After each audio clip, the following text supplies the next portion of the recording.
sumbong sa dating presidente. So for the record, sinasabi nyo ba na ang mga drug users at drug criminals ay dinideserve nilang mamatay na lang kaysa pumunta sa jail? O para i-paraphrase ko si Patricia Evangelista, do some people need killing, Mr. Duterte? Ma'am, presidente ako. Nagagastos ako sa gobyerno. Bakit ako magbubuhay sa mga putang inang yan?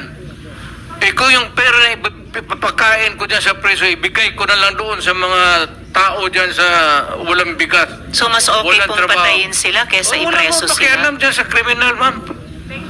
So thank you for making that of record. Pakialam sa kriminal kung saan silang impernong gusto nilang pumunta.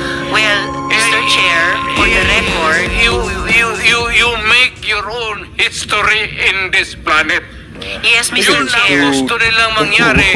Doon sila sa impyerno. At doon tayo magkita. Well, Mr. Chair, wala namang jurisdiction ng Senado sa impyerno. Dito lang sa bansa natin pwede tayo mag-investigate. Doon tayo pupunta. Well, wala po akong imbitasyon pumuntang impyerno pa. Pero Mr. Chair, ang punto lang ito, ang